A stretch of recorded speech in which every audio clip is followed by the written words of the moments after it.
अब हम लोग क्वेश्चन नंबर 11 सॉल्व करेंगे। क्वेश्चन क्या है, if the sum of first n terms of an AP is 4n minus n square, what is the first term, what is the sum of first two terms, what is the second term, similarly find the third, the 10th and nth terms।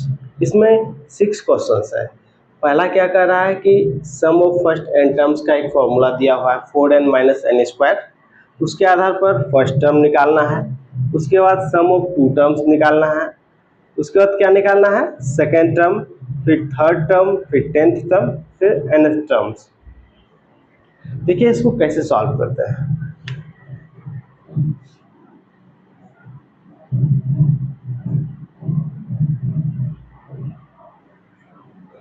Sn का formula दिया हुआ है, Sn equal to क्या दिया हुआ है, पहले लिख दीजिए 4nAP।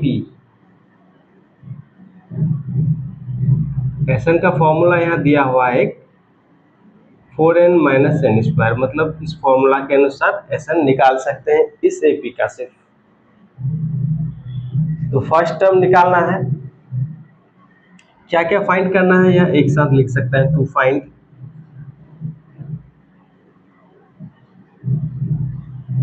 फर्स्ट टर्म निकालना है मतलब A1,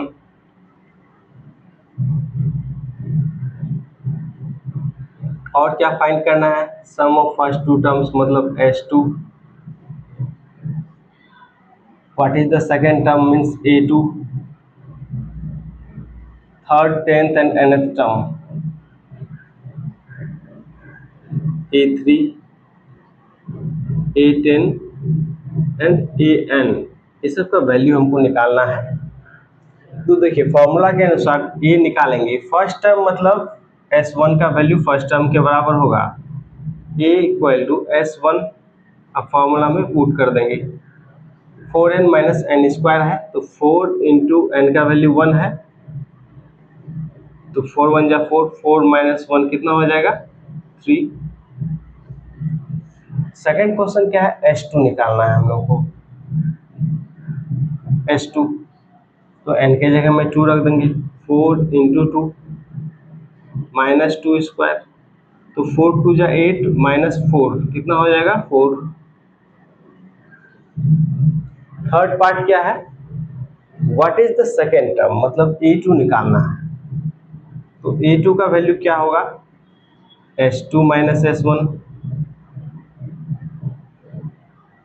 S2 का वैल्यू कितना है 4 और S1 का 3 है, तो 4 माइनस 3 1। अब क्या निकालना है, थर्ड टर्म।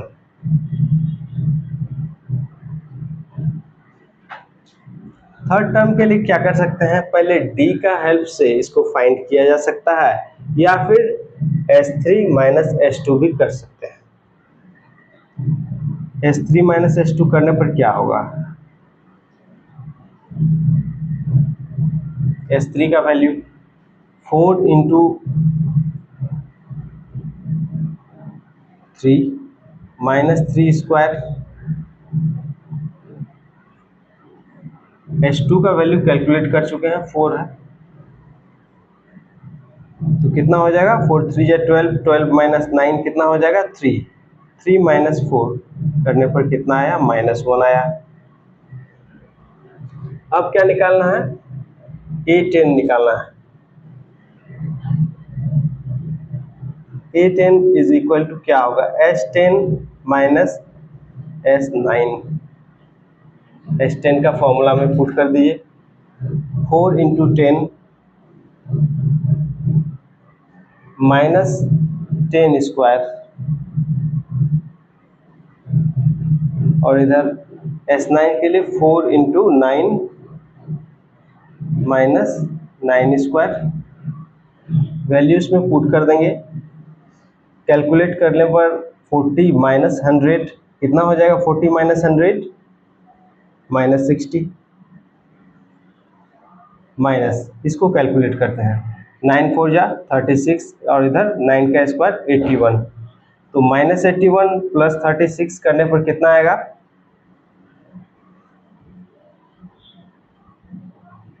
-45।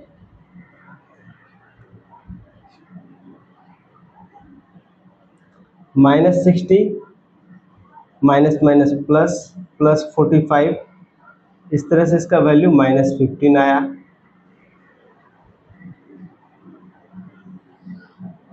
अब क्या निकालना है? an निकालना है। an के लिए हम डायरेक्ट क्या d पहले कैलकुलेट कर लेते हैं। ये वाला कैलकुलेशन थोड़ा इजी हो जाता है यदि हम d का हेल्प से इसको सॉल्व करते।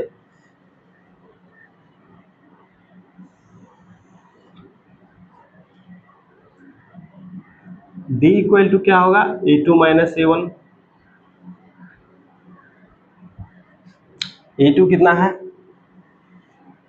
1 और a1 कितना है? 3, तो -2 आया। ये दोनों कैलकुलेशन को पहले देखते हैं कि d का हेल्प से बनाएंगे तो कितना फास्ट बनता है। देखिए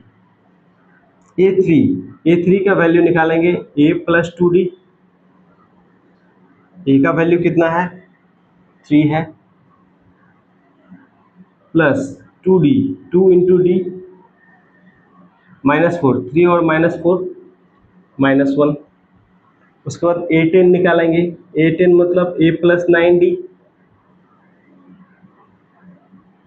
a का वैल्यू कितना है?